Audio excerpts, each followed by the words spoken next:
¿Qué tal, amigos? ¿Cómo están todos ustedes? Mi nombre es Manuel Ocampo Ponce y quiero mandar un saludo muy cariñoso y muy afectuoso a todos los amigos que nos ven en Norteamérica, Centro, Sudamérica y en España. Un saludo desde su canal de María Visión Luz Católica. Estamos en su programa Concilios y el día de hoy vamos a seguir profundizando en dos constituciones dogmáticas que son la Lumen Gentium sobre la Iglesia y la Dei Verbum sobre la Divina Revelación. Así que hoy veremos cosas interesantísimas. Quédense con nosotros. Bienvenidos. Comenzamos.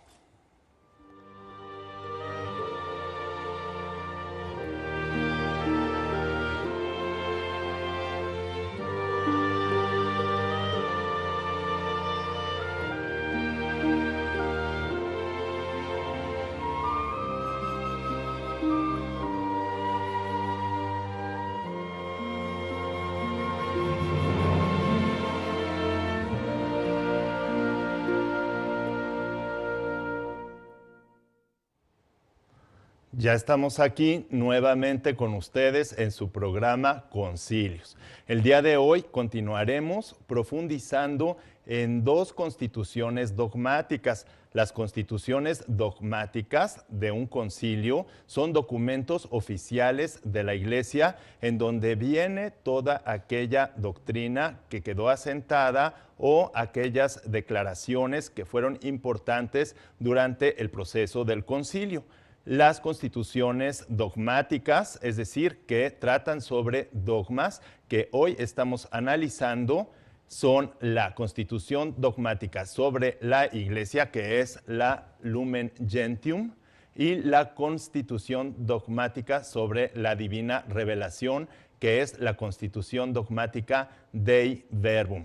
Hemos visto que en ambas constituciones se trata sobre la naturaleza y la misión de la Iglesia en la Lumen Gentium y sobre la naturaleza y misión de la Divina Revelación en la Dei Verbum. Mientras la naturaleza y misión de la Iglesia que viene en la Dei Verbum es justamente pues lo que es la Iglesia, es decir, todos los laicos, todos los bautizados que tenemos por cabeza a Cristo, y también la misión de la Iglesia, que es pues santificar el mundo, es decir, llevar la buena noticia y que se santifiquen todas las estructuras del mundo. También tenemos la misión de la Divina Revelación en la Dei Verbum y la naturaleza de la Divina Revelación en la misma Dei Verbum. La naturaleza es el mismo Dios que se revela, ¿sí? Dios se revela para darse a conocer a sí mismo y dar a conocer su programa o su plan de salvación. Y su misión es no solamente que el hombre lo conozca, sino que también todas las estructuras del mundo se santifiquen, es decir, se conformen a este plan divino de salvación, de tal suerte que, fíjense que las dos constituciones dogmáticas van en paralelo. Uno, la Iglesia, que es el cuerpo místico de Cristo, es decir, todos los bautizados, todos nosotros con Cristo por cabeza y teniendo como alma de la Iglesia al Espíritu Santo que la unifica y la vivifica. Y en cambio, en la Dei Verbum vemos que es el mismo Dios que se revela a sí mismo, que se revela pues en el Antiguo Testamento, en el Nuevo Testamento, pero sobre todo vemos que el centro de toda la revelación es Cristo mismo, ¿sí? Dios y hombre verdadero, y su plan salvífico, es decir, el plan que tiene Dios para que todos nos salvemos y por tanto pues hay que darlo a conocer, esta divina revelación, y hay que realizarla, es decir, todos los católicos estamos obligados a que este plan salvífico se realice, es decir, a seguir con todas las instrucciones que vienen dadas por el mismo Dios en este plan de salvación. Actualmente vivimos en una época de una gran confusión, de una gran crisis. Esta época pues ya viene desde la modernidad y veíamos cómo en el Concilio Vaticano II el contexto era muy difícil por tanta confusión, por tantas ideas, sobre todo las ideas modernas que tantas veces fueron condenadas anteriormente, pero que sin embargo se infiltraron al interior de la misma Iglesia y de todas las estructuras políticas, económicas, sociales del mundo, y por lo mismo pues dificultaron toda la situación del mensaje evangélico. ¿Esto qué quiere decir? ¿Quiere decir que el Espíritu Santo no asiste a la iglesia? No, de ninguna manera. El Espíritu Santo siempre asiste a su iglesia y la batalla ya está ganada, la guerra por Cristo, ¿sí? Con su pasión, muerte y su resurrección. Pero luego los católicos, con nuestra libertad, tenemos que hacer nuestra esa salvación, este plan de salvación. Y ahí es donde vamos fallando, ¿sí? Porque hay una misión personal y una misión universal de cada uno de los miembros de la Iglesia Católica. Y entonces vemos que en este misterio de iniquidad, pues entró la confusión de alguna manera, como ya había entrado en otras ocasiones en la Iglesia, y por eso fue necesario convocar al Concilio Vaticano II, es decir, a una asamblea en donde se tratan todos los aspectos importantes que ya son urgentes para que este mensaje de salvación llegue adecuadamente a todas las personas y además también para que se realice. Los padres conciliares se dedicaron pues al estudio durante varios años de todas estas problemáticas para poderlas asentar y resolver en los documentos oficiales del concilio, que forman además parte del magisterio ordinario de la Iglesia. El Concilio Vaticano II tampoco se puede desvincular de los demás concilios. Recordemos que ha habido 21 concilios ecuménicos, es decir, de toda la Iglesia a lo largo de la historia, y por lo tanto siempre ha de ser leído un concilio a la luz de la tradición de la Iglesia, es decir, del lenguaje de la Iglesia que fue acuñado desde los padres de la Iglesia, los grandes padres como fueron también San Agustín, los doctores y padres, luego Santo Tomás de Aquino y demás padres de la Iglesia y doctores que tuvieron durante la patrística en los primeros siglos de la Iglesia y después durante la Edad Media y hasta la modernidad.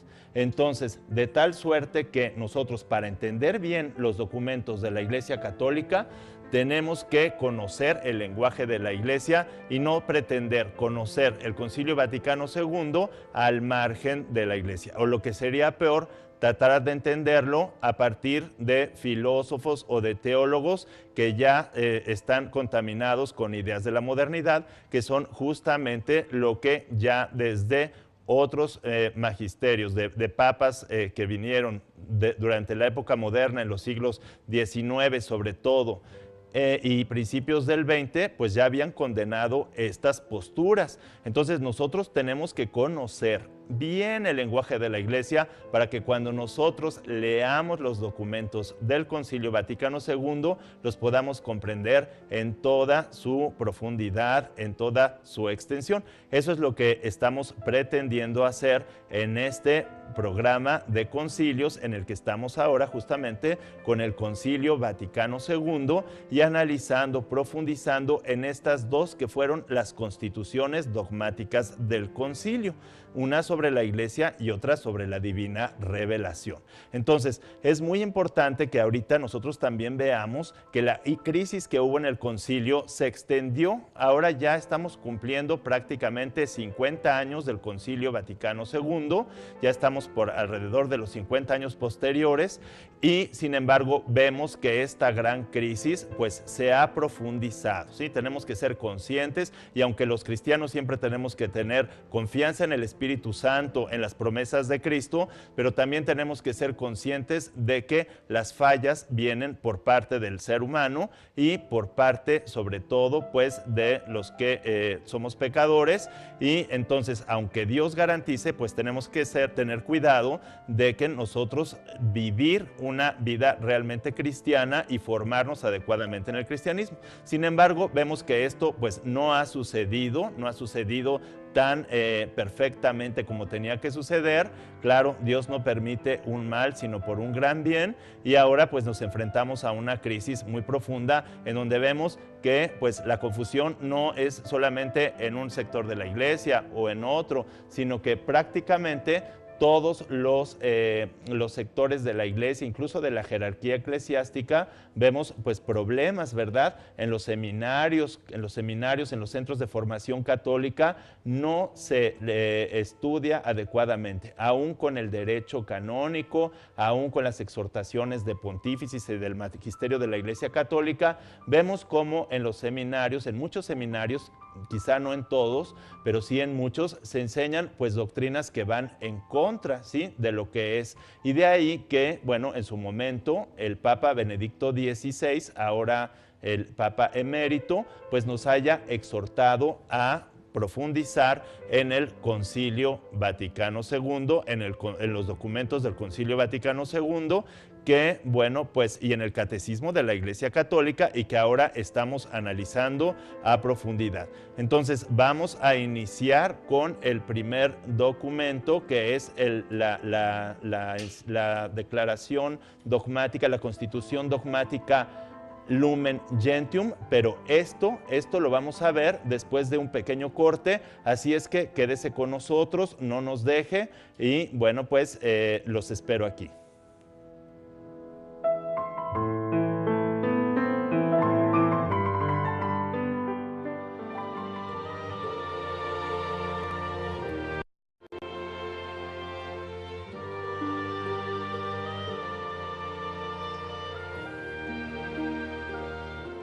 Aquí estoy ya recibiendo sus mensajes. Les recuerdo pues que pueden llamar a los teléfonos de María Visión, que ustedes ya conocen o que aparecen en pantalla, y también puede ser por vía Twitter, a mi Twitter, que es @filos1403, que ahí aparece también en la pantalla, o bien también puede ser al correo de concilios@mariavision.com. Este correo de concilios, también yo puedo leer todos sus comentarios. Es importante que se comuniquen con nosotros, que nos expresen sus dudas para que nosotros podamos interactuar.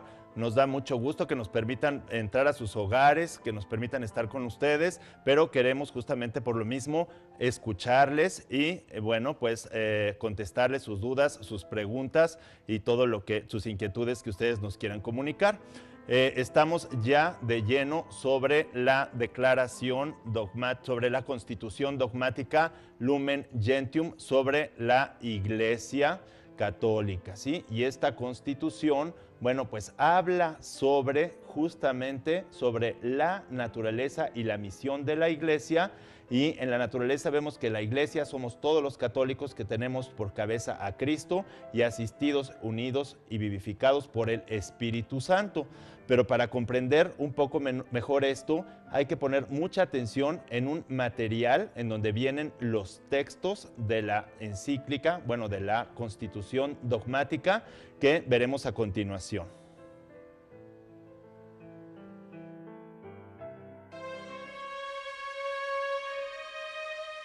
Una vez esbozada la naturaleza y misión de la Iglesia como institución fundada por Cristo y reunida por la unidad del Padre, del Hijo y del Espíritu Santo, con la misión salvífica de ofrecer la buena nueva y de perfeccionar todo el orden temporal con el espíritu evangélico, la Constitución dogmática sobre la Iglesia, Lumen Gentium, en su punto número 4, afirma que, consumada la obra que el Padre confió al Hijo en la tierra, fue enviado el Espíritu Santo en el día de Pentecostés para que, indeficientemente, santificara a la Iglesia, y de esta forma los que creen en Cristo pudieran acercarse al Padre en un mismo espíritu.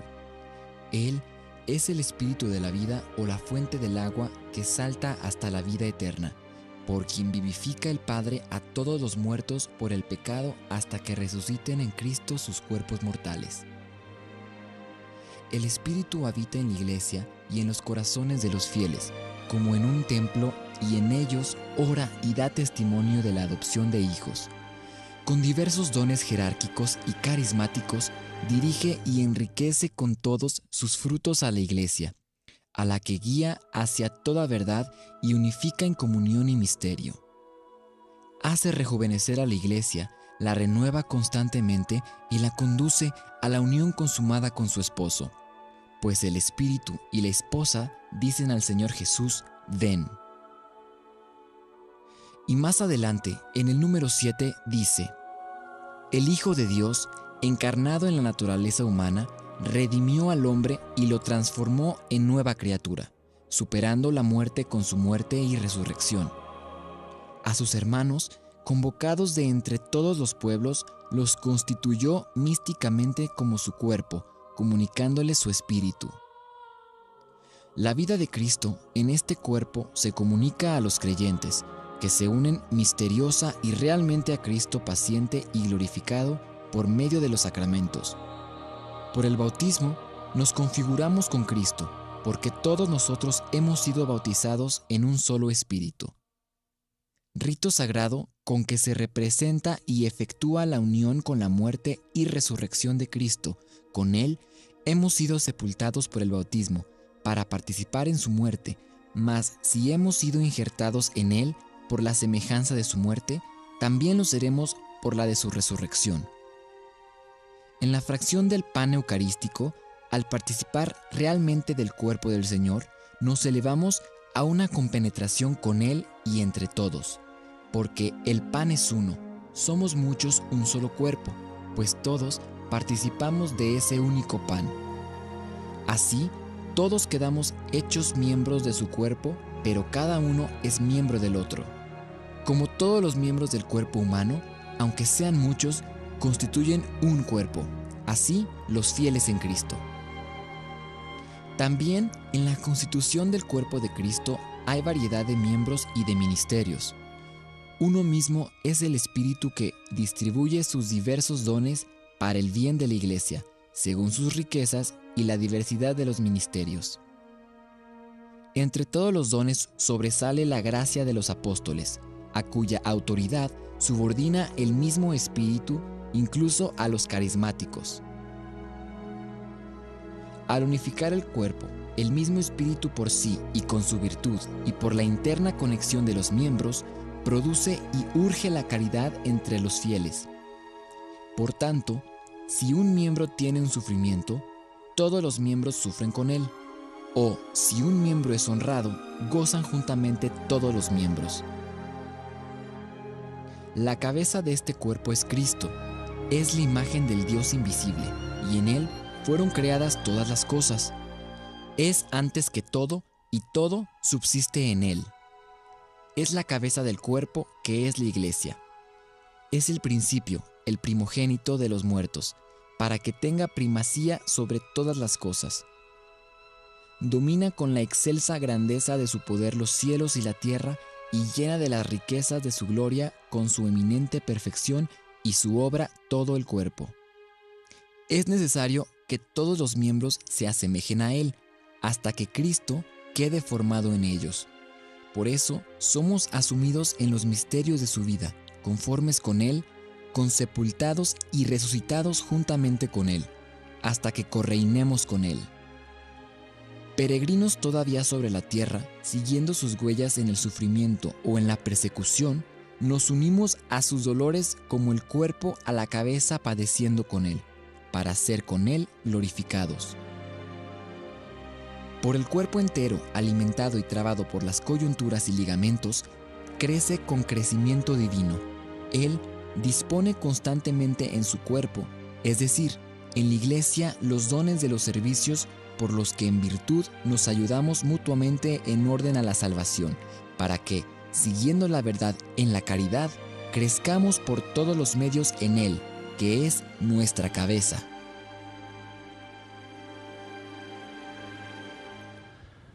¿Qué les parecen estos textos hermosísimos de la Constitución Dogmática Lumen Gentium? ¿Verdad que son hermosísimos?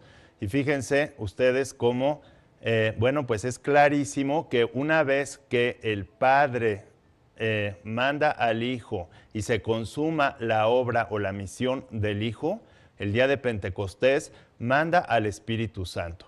De modo que el primer don es el Espíritu Santo. Es el don más importante de toda la iglesia porque es el mismo amor de Dios que va a unificar y a vivificar la misma iglesia y que recibieron los apóstoles el día de Pentecostés. Pero además de este don, el mismo Espíritu Santo llena de dones a la iglesia para poder realizar o llevar a cabo la misión salvífica de la misma, ¿sí? Es decir, para la salvación. Entonces, estos dones del Espíritu Santo, bueno, pues tenemos las virtudes sobrenaturales, las virtudes teologales y tenemos también los dones del Espíritu Santo con los que va a ir creciendo este cuerpo, ¿sí? De modo que se va a ir haciendo cada vez más fuerte, va a ir conociendo mejor la verdad y así va a ir llevando, a pesar de todos los obstáculos que nosotros podamos ver, a la iglesia a su término y a su fin, que es pues la salvación de todos los hombres. Entonces, bueno, pero para esto entonces hay que ver qué son estos dones del Espíritu Santo y estas virtudes a través de los cuales nos señala aquí la Constitución Dogmática Lumen Gentium, el Espíritu Santo va a actuar. Bueno, pues fíjense, las virtudes, nosotros tenemos virtudes sobrenaturales que son como fuerzas que actúan en nuestras facultades, en las facultades sobre todo en las espirituales que son la inteligencia para conocer y la voluntad para amar o para querer. Y entonces tenemos las virtudes morales que son la ciencia, la inteligencia, la sabiduría, el arte y la prudencia. Pero además de estas tenemos también las virtudes, de estas virtudes una parte sobrenatural, o sea, Dios nos puede infundir estas virtudes en modo sobrenatural. Y además de estas tenemos también los dones, pero ¿cuál es la diferencia entre una virtud y un don? Mientras la virtud obra Dios, pero subordinándose o sujetándose a la naturaleza humana, en el don obra Dios como obra, hace obrar al hombre como si fuera Dios mismo, ¿sí? Por eso lo más excelso son los dones del Espíritu Santo que llevan a la plenitud incluso a las virtudes teologales. Y dentro de estos dones, bueno, pues sobresale de todos ellos el don, bueno, ya decíamos, el don de la sabiduría, ¿sí? El don de la sabiduría con el cual se perfecciona aún la misma caridad. La caridad, la virtud teologal de la caridad, sabemos que hay tres, fe, esperanza y caridad, pero que están al modo humano cuando llegan los dones del Espíritu Santo y sobre todo el don de la sabiduría, se perfeccionan esto. Pero bueno, esto lo veremos un poco más después de un corte.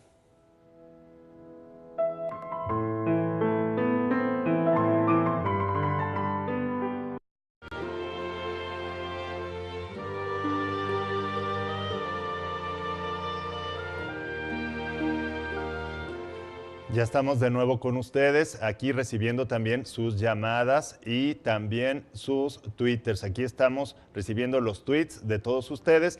Bueno, decíamos en el bloque anterior que el Espíritu Santo actúa a través de los dones y que tenemos las virtudes naturales, las virtudes sobrenaturales, morales, las virtudes sobrenaturales infusas, que son la fe, esperanza y la caridad, y además los dones del Espíritu Santo, que bueno, aparecen en la Sagrada Escritura, 7 dones. Pero estos dones, lo importante de los dones es que hacen que el hombre actúe sobrenaturalmente, es decir, que ya no actuemos como si fuéramos humanos, sino como si fuéramos el mismo Dios que actúa. Por eso los dones del Espíritu Santo son tan necesarios para la salvación, para que se complete la obra de la salvación en la iglesia. Y gracias a estos dones del Espíritu Santo es que nosotros tenemos frutos, es decir, el fruto de las virtudes sobrenaturales y de los dones del Espíritu Santo son los frutos. ¿Y qué son los frutos? Pues son los actos humanos perfectos, perfectísimos, que realiza el hombre bajo el influjo del Espíritu Santo gracias a los dones y a las virtudes. Entonces, estos actos exquisitos, estos actos humanos perfectos que se llaman frutos, bueno, pues de estos los más perfectos, ¿cómo creen que se llaman? Bienaventuranzas, ¿sí? Las bienaventuranzas no son otra cosa, sino los frutos, es decir, los actos sobrenaturales perfectísimos que realizan los hombres, los bautizados, gracias a los dones del Espíritu Santo y a las virtudes infusas, ¿sí? Pero ahora vamos a pasar a al otro documento, que es la Constitución dogmática Dei Verbum, que también completa un poco esto que estamos diciendo, porque habla de la divina revelación. Pero para esto ahora también les pido que saboreen y disfruten mucho este material que hemos preparado para aclarar todo esto.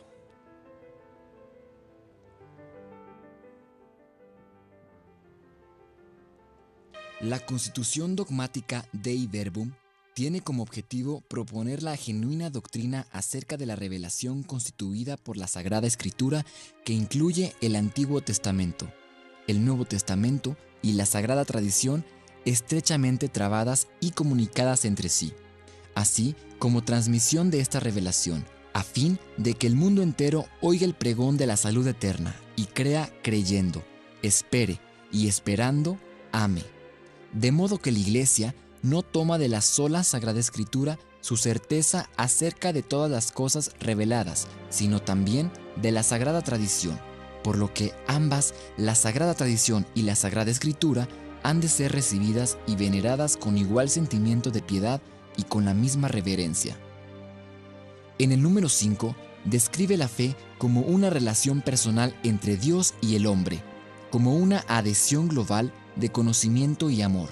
Textualmente dice: a Dios que revela debe prestársele aquella obediencia de fe por la que el hombre se entrega todo a Dios, rindiendo a Dios revelante el pleno acatamiento de su entendimiento y voluntad, y asistiendo voluntariamente a la revelación por él hecha. Para prestar esta fe son menester la gracia de Dios, que previene y ayuda, y los auxilios internos del Espíritu Santo, que mueve el corazón y lo convierta a Dios, abra los ojos de la mente y dé a todos dulzura en el asentir y creer a la verdad. Y para que la inteligencia de la revelación se haga cada vez más profunda, el mismo Espíritu Santo perfecciona constantemente la fe por medio de sus dones.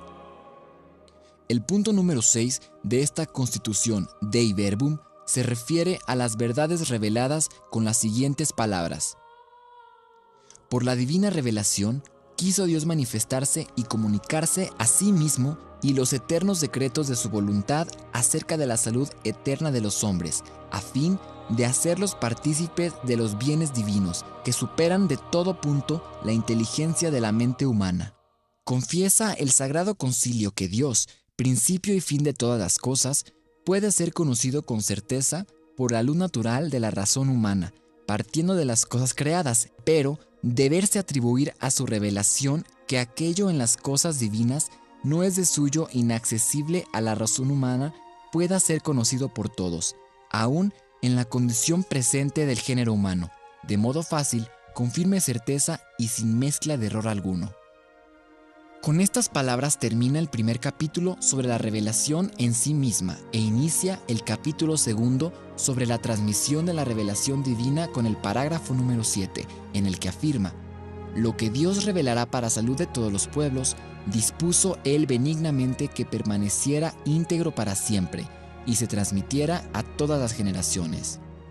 Por eso, Cristo Señor, en quien se consuma toda la revelación del Dios Supremo, dio mandato a sus apóstoles de que predicaran a todos el evangelio que, prometido antes por los profetas, cumplió Él mismo y promulgó por su propia boca como fuente de toda verdad saludable y de toda disciplina de costumbres, comunicándoles para ello dones divinos. El mandato fue fielmente cumplido, tanto por parte de los apóstoles que en la predicación oral, con ejemplos e instituciones, transmitieron lo que ellos habían recibido de la boca, trato y obras de Cristo, o aprendido por inspiración del Espíritu Santo, como por parte de aquellos apóstoles y varones apostólicos que, bajo la inspiración del mismo Espíritu Santo, consignaron por escrito el mensaje de la salud. Con objeto de que el Evangelio se conservara constantemente íntegro y vivo en la Iglesia, los apóstoles dejaron, por sucesores suyos, a los obispos, transmitiéndoles su propio cargo de magisterio. Así pues, esta sagrada tradición y esta escritura sagrada de uno y otro testamento son como un espejo en que la Iglesia peregrina sobre la tierra, contempla a Dios, de quien lo recibe todo, hasta que sea llevada a contemplarlo cara a cara, tal como Él es. Aunque la función de interpretar viene expuesta en el número 10 de la Dei Verbum, es necesario adelantar que el magisterio vivo de la Iglesia es el único que puede interpretar auténticamente la palabra de Dios escrita o tradicional. La autoridad del magisterio se ejerce en nombre de Jesucristo, y aunque el magisterio no está por encima de la palabra de Dios, sino a su servicio, el magisterio no enseña sino lo que ha sido transmitido. Sagrada tradición, sagrada escritura y magisterio de la Iglesia, por designio sapientísimo de Dios, se traban y asocian entre sí de manera que uno no subsiste sin los otros, y todos juntos, cada uno a su modo, bajo la acción del Espíritu Santo, contribuyen eficazmente a la salvación.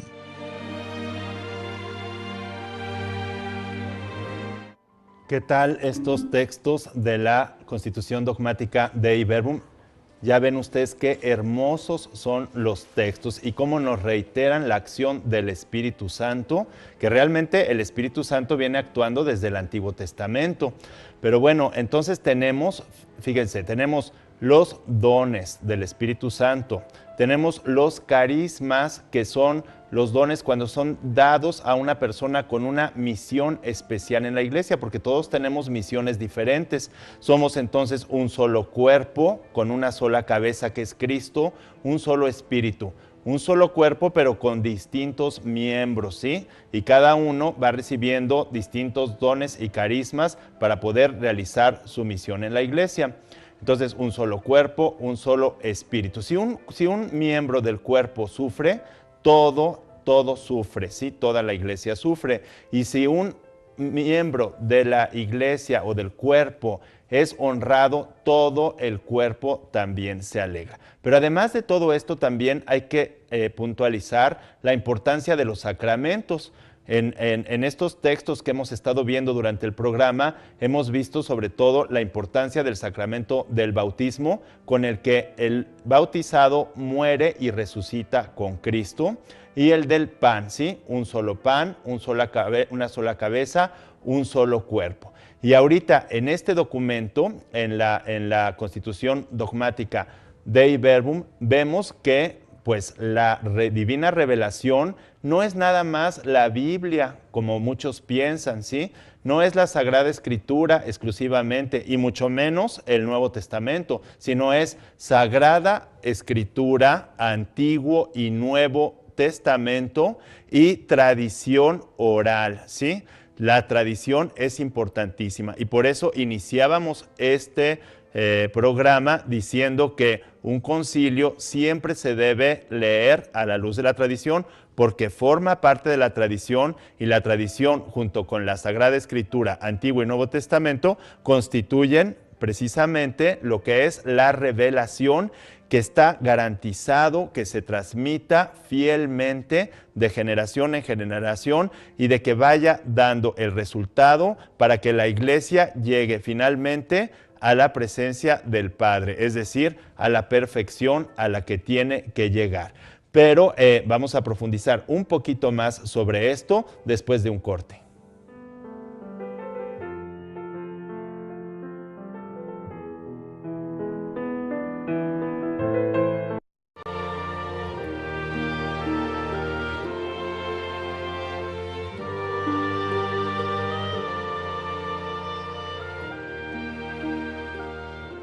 ¿Qué tal? Pues es así como ya estamos acercándonos al final del programa, pero antes de todo tenemos que saber que también existe en este documento otro elemento fundamental que es la gracia. Entonces, ¿cuántos elementos se han ido añadiendo en estos textos que hemos leído? Bueno, pues tenemos al Espíritu Santo, el primer don, luego los dones del Espíritu Santo, además que suponen las virtudes infusas, las virtudes teologales, los sacramentos y ahora también la gracia, ¿sí? La gracia que trabaja en nuestra alma preparándola directamente para recibir todos estos dones, ¿sí? Y entonces también habría que profundizar en que hay la gracia habitual que nosotros mantenemos mientras estamos confesados y no cometemos pecado grave. Esta gracia se llama habitual o santificante y sin la cual no podemos recibir ningún don. Por eso es tan importante que acudamos al sacramento de la reconciliación, porque si nosotros caemos en pecado grave o mortal, ya no permitimos, no dejamos actuar a Dios en nuestra alma. Y entonces no podemos echar la culpa porque todo esto, pues Dios lo ha puesto para nosotros. Pero si nosotros no lo aceptamos y no vamos con humildad, fíjense, la soberbia es un pecado muy grave porque impide completamente actuar al Espíritu Santo. Entonces, gracias a la soberbia, pues caemos en otros pecados y luego si no tenemos humildad, no vamos al sacramento de la reconciliación, perdemos la gracia habitual y con la gracia habitual perdemos los dones y los frutos, ¿sí? Lo único que queda prácticamente es la fe casi muerta, casi desfallecida, ¿sí? Entonces, por eso tenemos también los sacramentos que son importantes para todo esto. La revelación, entonces, incluye la Sagrada Escritura, la tradición oral, ¿sí? Sagrada Escritura, Antiguo y Nuevo Testamento. Y esta Sagrada Escritura, bueno, ¿quién es el autor de la Sagrada Escritura? El mismo Dios. ¿Qué es lo que revela? A Él mismo y su plan de salvación, ¿sí? ¿A quiénes les revela esto? A todos los hombres, ¿sí? El plan de salvación es para todos, absolutamente todos los hombres. Dios quiere que todos los hombres se salven, ¿sí? Que todos los hombres lleguen al conocimiento de la verdad. Pero fíjense que también aquí en esta constitución dogmática Dei Verbum viene una partecita que no sé si ustedes se fijaron, en donde dice que el hombre puede alcanzar a Dios con las solas fuerzas naturales, entonces de su razón. Entonces el hombre debe esforzarse por alcanzar a Dios a partir de la creación, a partir de la ciencia, del conocimiento de las criaturas, de la ciencia que podamos tener de la creación más profunda. Nosotros podemos llegar al conocimiento de Dios. Así también nosotros podemos realizar algunas obras buenas aún sin la gracia, pero no todas las obras buenas, ¿sí? Ni tampoco podemos conocer todo acerca de Dios. Sin embargo, Dios revela, y eso es algo importante que viene aquí, aún aquellas cosas que podemos conocer. ¿Para qué? Para que todos los hombres, aún personas que no tienen esta posibilidad, que no tienen tiempo, puedan conocer todo lo necesario para salvarse. Entonces revela lo que todos podemos conocer por la razón y lo que no podemos conocer por vía racional. Entonces, vean cuántas cosas, cuánta riqueza en estos documentos, ¿sí? Y bueno, al final, pues pusimos que solo el magisterio es el único criterio autorizado para la interpretación de la Sagrada Escritura. De modo que por eso, si nosotros queremos conocer la doctrina, debemos acudir a los documentos del magisterio de la Iglesia Católica, porque son los únicos que pueden interpretarla. Los teólogos y todos los demás, bueno, pues vamos avanzando, ¿verdad?, en el conocimiento, en la profundización, en la Sagrada Escritura, pero la última palabra siempre la tiene el magisterio. Y en los concilios, pues que es magisterio ordinario, viene pues toda la tradición, cómo se va desvelando todo este mensaje para que nosotros lo vayamos conociendo. Entonces, es muy importante que nosotros veamos cuál es la necesidad de formarnos bien en nuestra fe. Ahora todos, bueno, desde los obispos, todos tenemos que formarnos. Ya algunos están muy formados, pero hay que recordar que la formación dura toda la vida, ¿sí? No porque ya seamos el Papa, porque seamos un obispo, porque seamos un catedrático teólogo de una universidad. No, no, no. Esta formación va en toda la vida y además en una obediencia al magisterio de la Iglesia Católica, ¿sí? Pero es así como hemos llegado a esta parte final del programa. Agradecemos muchísimo a nombre de María Visión, pues que nos hayan acompañado y bueno, pues los esperamos en los siguientes programas. Quédese también viendo los programas de María Visión. Muchas gracias y hasta la próxima.